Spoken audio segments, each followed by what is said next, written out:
One of the smallest books in the Old Testament is the little book of Jonah. And some may wonder why this book is in the canon of the Old Testament. But as we look at it and study it today, we will find that it contains some very important information. You see, God had a program to take the gospel to the world. And he called on Abraham, known as Abram in the beginning before his name was changed to Abraham, in Genesis chapter 12, 1 to 3, to be the father of a nation that would preserve the knowledge of the true God and then take that knowledge to the whole world. God had promised him the land of Canaan would be the home for his descendants. And God's purpose for that nation was that it would spread the knowledge of the true God to the nations all around, so that they too would become worshippers of the true God. Wonderful promises were made to them. You read in Zechariah 14, 16 to 21, some of those promises were promises of great national blessings, national prowess, strength, and blessings that would come not only to them, but flow on from them to the other nations around the world as well. However, Israel, in a large measure, failed. Instead of taking a knowledge of the true God to the nations around, repeatedly they fell into the worship of idols, similar to the nations around them. And it necessarily led to the punishment of the children of Israel when they were sent into captivity. The northern kingdom first to Assyria, and later Judah, the southern kingdom, into Babylon. There came a time, however, in the history of Israel when it seemed that God really wanted Israel to take up the challenge that God had given them to communicate the truth about the true God to the nations around. So he called to Jonah to make a start and go to Nineveh, which was one of the greatest cities of ancient times, the capital of the Assyrian Empire. In Jonah 1 to 2, we have Jonah being called to go to preach to Nineveh and to warn them that in so many days they would be destroyed. Jonah apparently didn't see that this message was important. Maybe he feared that he would be rejected, maybe even persecuted by the Assyrians.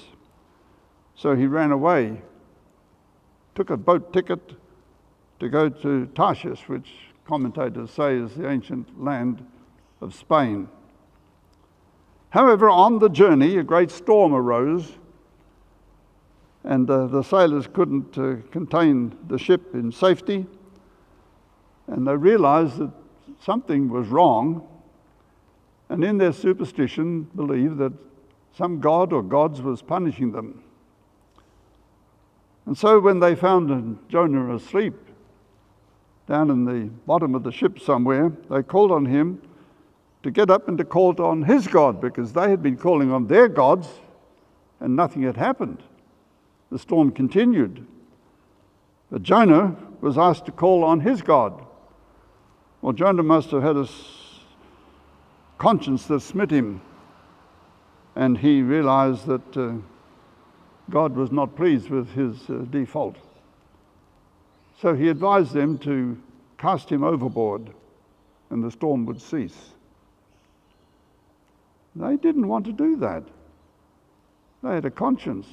So they declined his request and rowed harder than ever to try and get the ship under control and to keep it safe, but to no avail. So eventually they threw him overboard and said in a prayer to their gods, "Don't hold this action against us." It was a reluctant action, but God had prepared a great fish, the story tells us, and Jonah was swallowed and spent 3 days or so in the belly of that great fish. Some people call it a whale. Whatever it was, Jonah's life was preserved in there.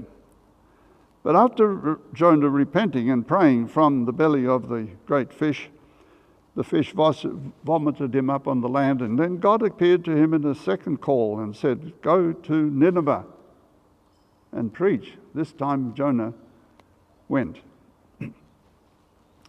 And he began to preach in Nineveh. And according to what we read in chapter 3, the people repented. That's an interesting fact. They repented, from the king on the throne to the beggars in the street. They repented, and so God did not destroy them. Jonah had gone out to the city and sitting on the hill nearby, waiting to see the city destroyed. And when it was not destroyed, he was unhappy, because he said, the people will call me a false prophet. What Jonah should have done was to send a message back to Israel to get some help. Call on the sons of the prophets. They're in the school of the prophets, to come and assist him now to teach the people about the true God that had spared them. But instead of doing that, he just got into a state of depression and wanted to die. And God spoke to him about those who had repented. Well, there are some lessons in this story for us. Not just a story to tell to children, but the lessons are, one, God is a God of all people, the true God. He wants the whole world to hear the truth about his character and his plan of salvation to save men from sin. Lesson 2, God chose Israel to be the medium of conveying that message and blessed them, not just because of who they were, but because they had the responsibility to take the knowledge of the true God to the world.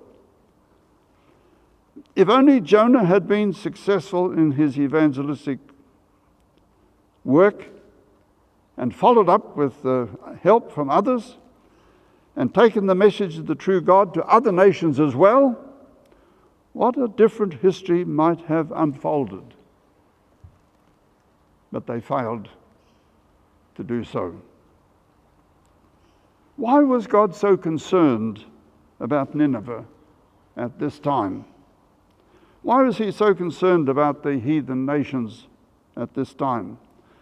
The urgency of God's concern is illustrated in the way that he finally succeeded in getting Jonah to go and preach. I believe that the answer to that question is that God could foresee the future. He could see what was about to develop in the world. The greatest philosophical and religious revolution in the history of the world was about to begin, and God wanted to get his message in first. We talk about the Great Renaissance, the late Middle Ages, when knowledge increased and the superstitions of many in the Middle Ages was set aside for new knowledge that came to the human family through research and scholarship and study. But this revolution that was about to break, I think, was even greater than the Renaissance that we talk about so much. So what dates do we give to Jonah's mission? Well, according to the commentary, SDA Bible commentary, Joseph's dates are about, Jonah's dates are about 860 to 780 BC. Well, if we look at the history of God's people around about this time, we find that there were some great Bible prophets. In fact, there were 4 great prophets that fit in to this period of time, just before the time of Jonah. One is Isaiah. He is called the gospel prophet. Why? Because more than any other Old Testament prophet, he foretold about the coming of Jesus and the work of the Messiah. Then we have Jeremiah. the pre-exile prophet who preached to Judah and tried his best to persuade them to set aside their idolatry and to turn to the worship of the true God. Followed by Ezekiel, who was the prophet of the exile, because he did his work while in captivity in Babylon.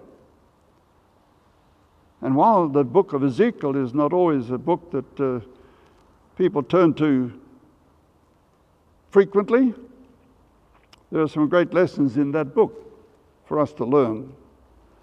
And then we have Daniel, also a prophet of the exile period, and he is the one who spoke much about the future, right down to the end of world history. And because of that, the book of Daniel is one of the best known books in the Old Testament as far as the Seventh-day Adventist Church is concerned, and coupled with the book of Revelation, which is an expansion of some of the themes of Daniel, we have so much information about end-time events. But now let's look for a moment at the Greek world and the Greek philosophers.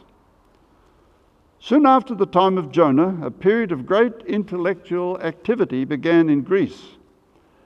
And many of the ideas that the Greek philosophers taught are still with us today and influence Western thought patterns. Many of you would know Pastor Alfred Jorgensen, a scholar and a Bible lecturer for many years at Avondale College, who said on one occasion to his students, and I heard him say it, "There's no new idea under the sun. Any idea that you think is a new idea, if you delve into history, you'll find somebody had that idea before you." He said, "The same old dog, just a new collar around its neck." That was one of his favorite expressions to illustrate what he was saying.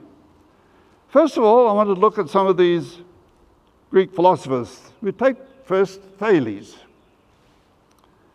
634 to 546. It is claimed that he was the first to leave Marduk out. That means the first one to leave God out of his philosophy.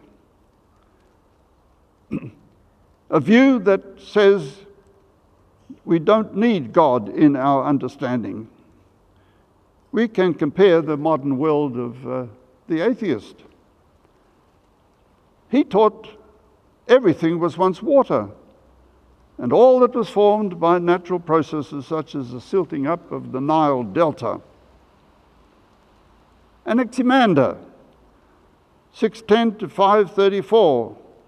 He said man was once a fish and crawled out of the water and adapted to living on the land.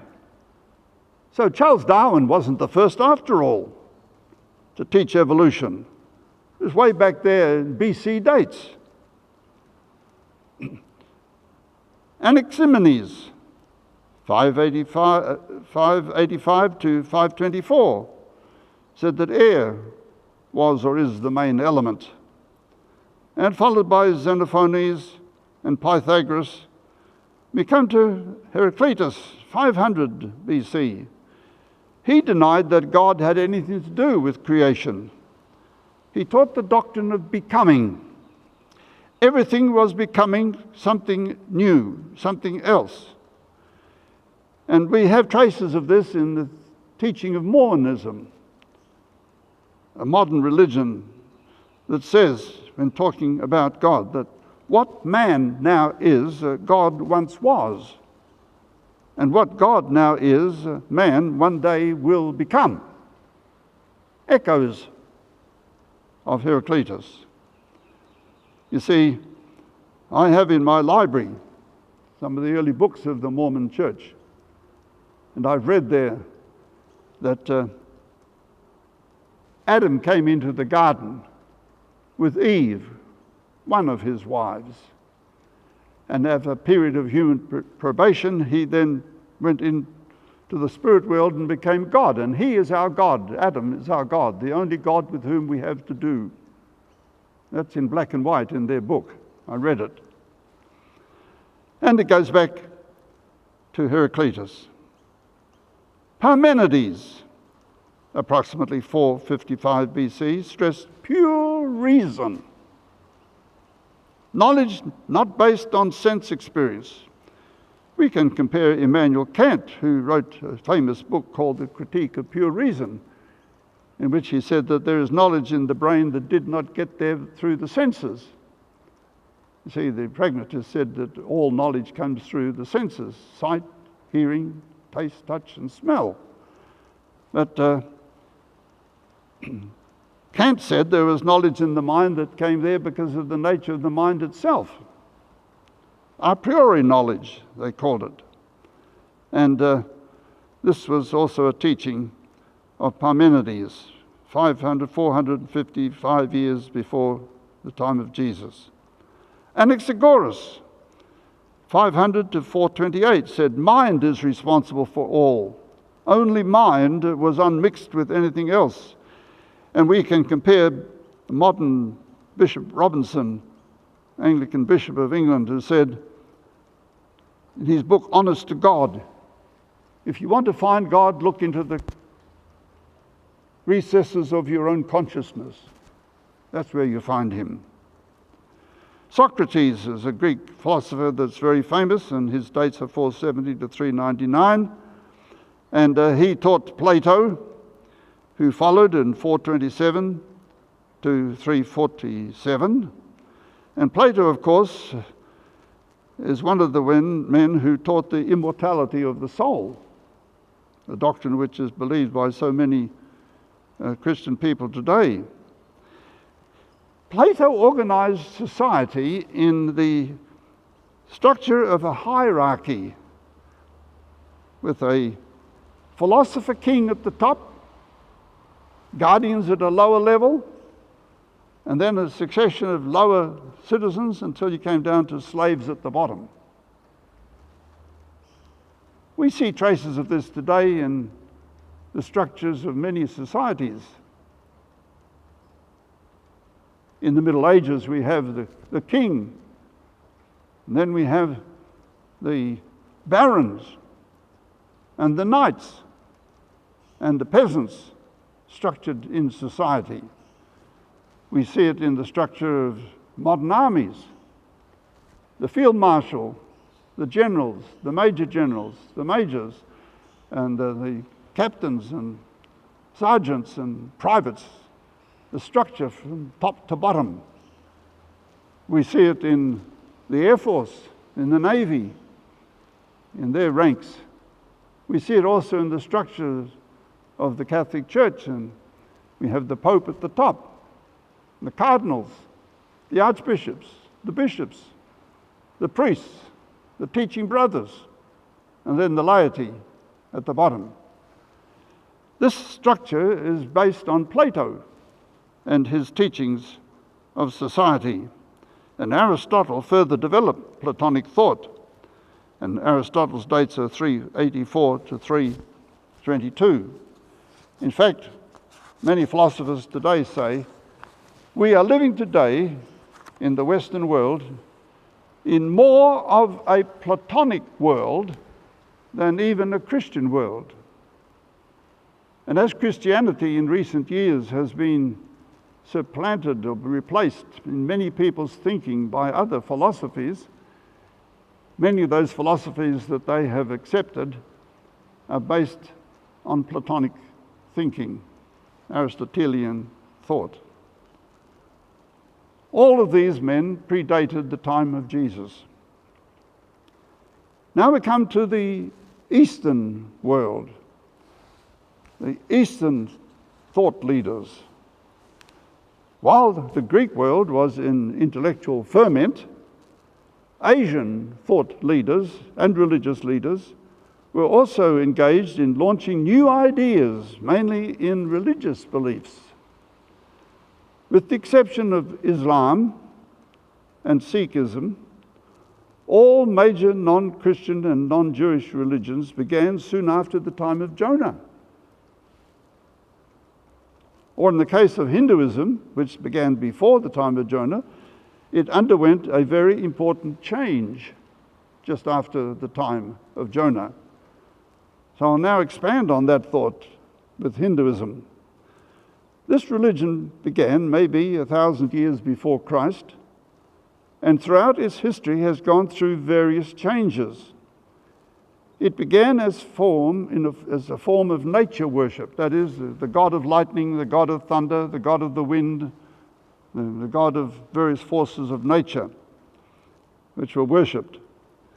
Then it developed into a priestly phase from around about 1000 BC, which lasted to about 800 BC, when priests dominated. Around about that time, it then developed into a philosophical stage. And it is this strong philosophical basis that is one of the reasons why it is so hard to win Christians to Christianity today. I know from personal experience because I was a missionary in India for 5.5 years. Their main beliefs, they have a pantheistic view of God. There's one omnipresent divine being who pervades all nature. And the human soul is part of that spirit being. Then there are multitudes of lesser gods. There's also the caste system, 4 main castes and multiple lesser intermediary castes. And Hindus all know which caste to which they belong.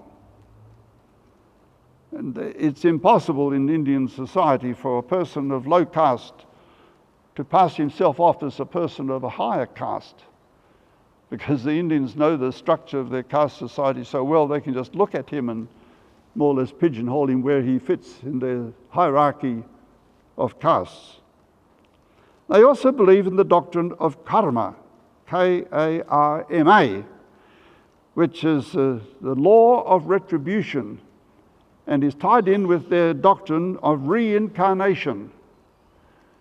Because they believe in each person has a spirit soul inside them, which is part of the great Brahma, or spirit of the universe, or the pantheistic God that they revere, that soul is immortal and never dies. So when they die, their soul lives on and is born again in some other form of life. One of my missionary friends one time was on a bicycle traveling through a southern Indian city, and he saw a well-dressed Indian gentleman, quite well-to-do, living in a very big house, out in the garden with his roses, and had a little container in one hand and a little spoon in the other, and he was dipping it into the container and putting something on the ground at the foot of one of the rose plants. And my missionary friend stopped and said to him, "What are you doing, sir?" Well, when he came across and spoke to him and said, "Maybe you wouldn't understand. But you see, at the foot of that rose bush that I was looking at, there is an ant nest. And I have here a bowl of sugar. And I'm giving sugar to those ants, because some of those ants might be my ancestors." So you don't have to be born again as another human being. You can be born as an animal. That is why the Hindus, strict Hindus, and particularly the Jains, which I'll talk about in a little while, don't believe it's right to kill anything, not even insects, not even ants, not even fleas or any wasps or any insect that torments man, because in your next reincarnation you might be one yourself. This is the doctrine of karma and reincarnation, and it is followed by some other Indian religions as well. The next one I want to consider is known as Zoroastrianism, founded by a man called Zoroaster around about 660 BC. It is believed that the Persian kings mentioned in the Bible were Zoroastrians, and also the wise men of the East who came and visited Jesus at his birth, they believed to be members of this religious persuasion. Today, this religion has a different name, same religion, but it's now called Parsiism, the Parsis. And it is found almost exclusively in India. There's only about 100,000 of them in the world, figures I saw some years ago, and 80% of them live in Bombay, or Mumbai now, in India, and the other 20% scattered over in other cities of India. What are their main beliefs? Their theology is dualistic. That is, there is one good God called Angramaynu, and one good God called Ahura Mazda, and one evil God called Angramaynu. These two have limited each other all through the ages, and though regarded as equal in power, the good God will one day triumph somehow. There are other gods and bad spirits. Compare our belief in good and bad angels. Parallel there to the Christian's viewpoint. Earth and fire are regarded as sacred. So they have a problem when someone dies. They can't bury them in the earth because the earth is sacred. They can't cremate them because fire is sacred. So what do? They put the corpses in a tower high above the earth and leave it there for the vultures to come and devour. And I've been in Mumbai, and on the top of Malabar Hill, which is a high hill in one of the suburbs of Bombay, they have a large Parsi temple and Tower of Silence structure. And you can see there almost any day of the week, and you can see the vultures circling over that hilltop, because they know that there will be a body almost every day for them to feed on. Even in Pune, which used to be the headquarters of our SDA mission office, division office in India, not there now, it's been moved down into South India, but outside, over the fence from the compound the church owned for the headquarters, there was a tower of silence for the Parsis, for the people of Pune. That is their practice. Shintoism. This is one of the main religions of Japan. We have no known founder for this religion, but it dates from around about 660 BC. And their main belief involves male and female gods. And they used to believe that the emperor was descended from the gods. Therefore, he was worshipped as a god. The morals of the Japanese people is said to be better than the morals of the gods that they worship. As the gods that they worship committed adultery and killed each other and lived violent lives, because it is tolerant of other religions, Buddhism has been able to coexist with Shintoism in Japan. And many Japanese people follow Buddhist practices, though they call themselves Shintoists. There are very few definite theological beliefs. However, there have been some notable changes since World War II, because after the Second World War, the emperor declared to his people that he was not divine, and he renounced all claims to divinity.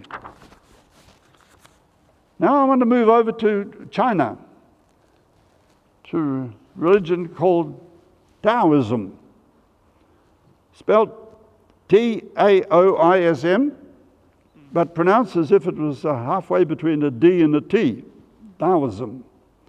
Founded by a man called Lao Tzu, around about 604 BC. one of the main religions of China. Lao Tzu was about 50 years old when Lao Tzu was about 50 years older than Confucius. And once Confucius called on him and discussed their beliefs together, they parted, not having reached agreement, but agreed to differ. The main beliefs of Taoism is a mystical religion that teaches its followers to follow the divine way of the universe, whatever that is.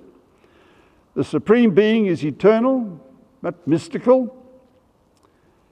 One similarity to Christianity is the teaching to return good for evil. In later years, the founder has been regarded as divine and is worshipped by his followers. The perfect individual is one who is placid, self-contented, and indifferent to all people and all things. The religion stresses what they call wu hui, do nothing, non-striving, inactivity.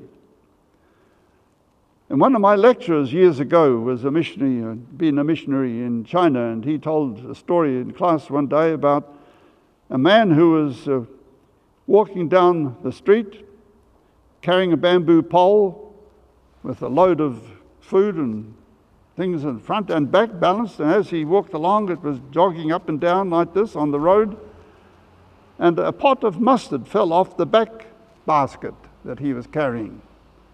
And as it hit the ground, it broke into pieces. The man never stopped. He just kept on going. And the missionary standing there said to him, "Yeah, your pot of mustard has fallen off the basket at the back." And the man stopped and looked at him and said, "I know. I heard it fall.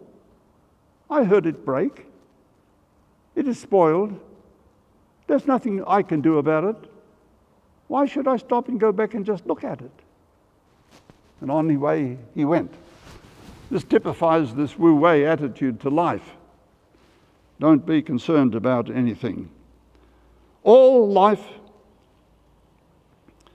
the religion over the years has degraded into polytheism, demonology, and witchcraft. Now come to Jainism, a religion founded in India by a man called Mahavira, 599 BC. He was the son of a Hindu Raja, and he tried to reform Hinduism. Most attempts to reform Hinduism ended up in branching off in forming a new religion, as we'll see in a little while. He tried to reform Hinduism. He was opposed to the doctrine of the domination of the Brahmin priests, the claimed authority of the Sanskrit Vedas, which are the sacred writings that the Hindus have, the cruelty of animal sacrifices, and the absolute monism of the Upanishads, another set of their Hindu writings. The attempt to reform Hinduism failed and a new religion began. What are their maiden beliefs? No object was to be worshipped. However, followers today worship Mahavira. At first, the religion denied a supreme being and did not believe in prayer. Like Hinduism, they believe in karma, the immortality of the soul, and reincarnation. All life is sacred, so nothing should be killed, not even insects. The body is looked upon as being vile, joined in a pure soul. So here we have a dichotomy, a duality. Therefore, the body should be denied and suppressed.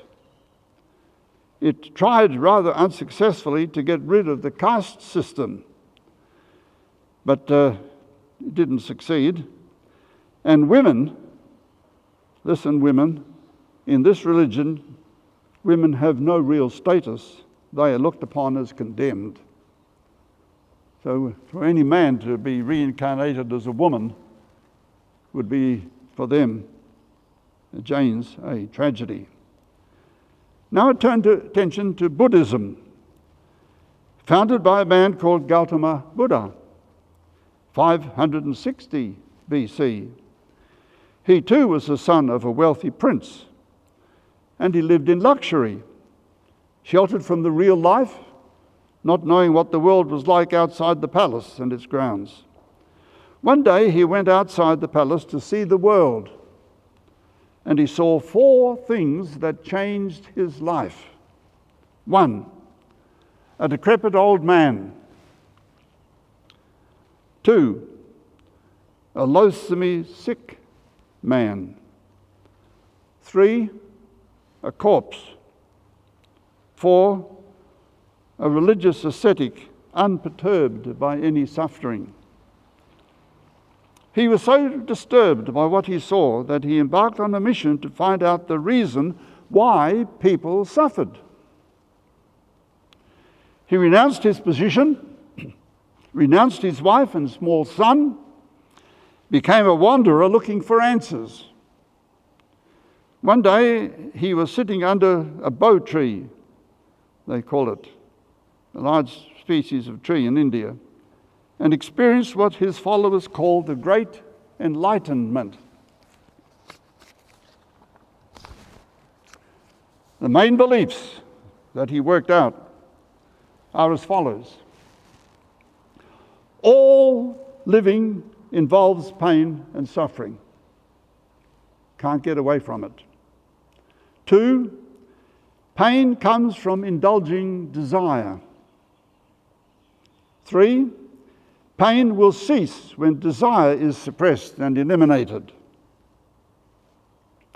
In the meantime, until you can succeed in suppressing all desire, you should live by the 8 noble rules of life. These are right belief, right aspiration, right speech, right action, right livelihood or work, right endeavor, right thought, and right concentration. In addition, there were 5 prohibitions, namely, do not kill, do not steal, do not commit adultery, do not tell lies, and do not drink intoxicating drink.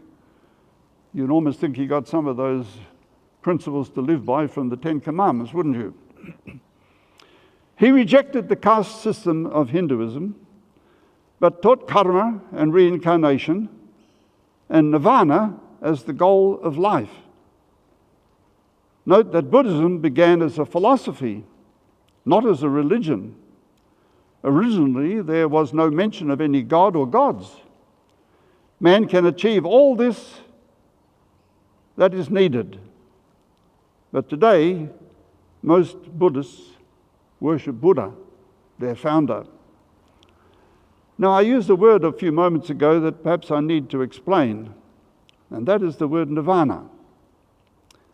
Nirvana is a state of achievement known in both Hinduism and in Buddhism. You see, in the doctrine of reincarnation says that you will be born again in another life when you die, according to the way you lived in this life, your current life. If you were a good person, you can get to a higher state. If you're a bad person, you go to a lower state.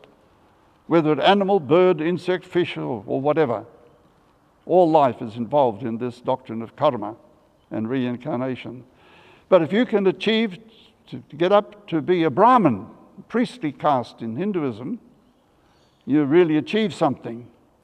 And then if you've been a really good priest, that caste, your goal is to achieve nirvana, where you cease to have independent existence. After all, your soul is a part of the spirit of the universe, this pantheistic concept.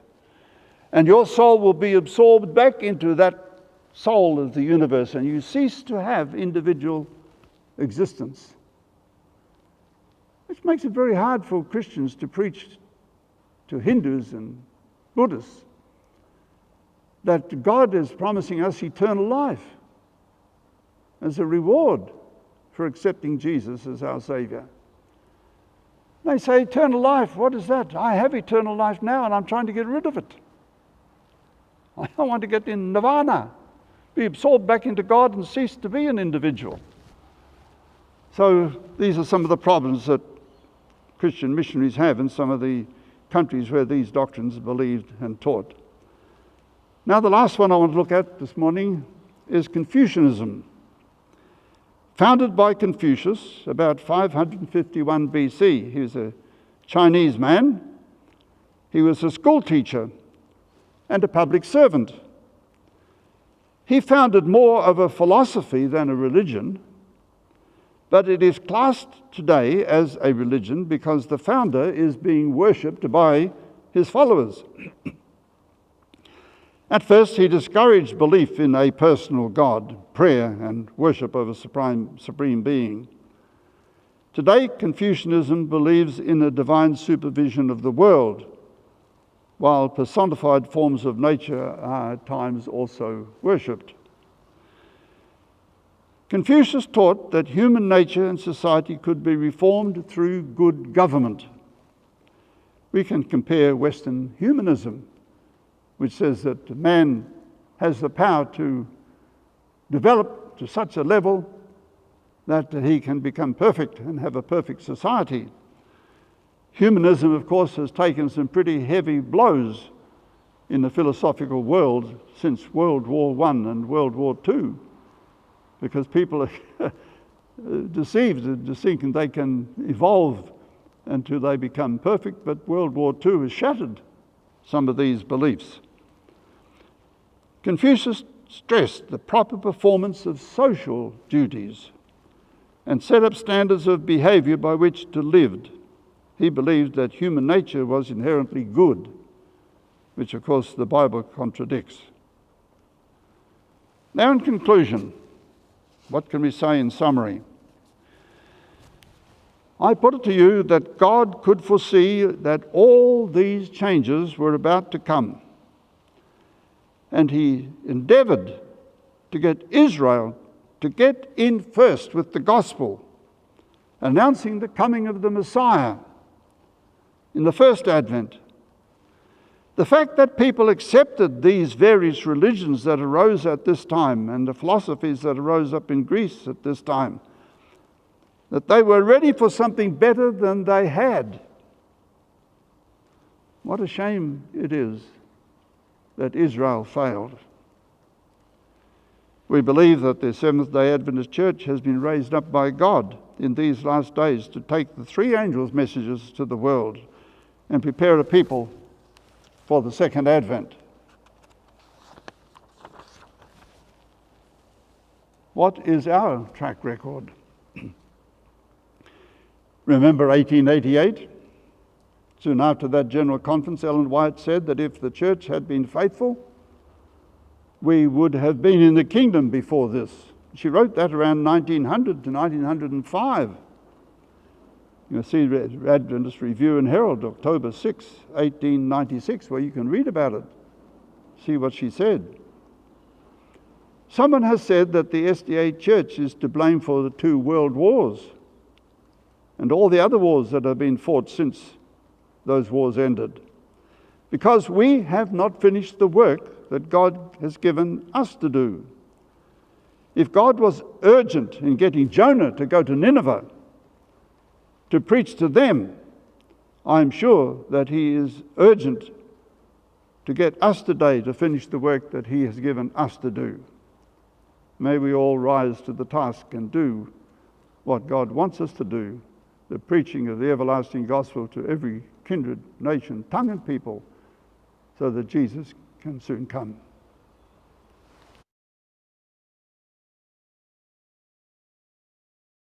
If you enjoyed this presentation, it is from my series, The Gospel in the Setting of End Time Events. See all of these videos in the playlist shown now. Should you have any questions, feel free to contact your local Seventh-day Adventist minister or church. Please see the description below the video for more information.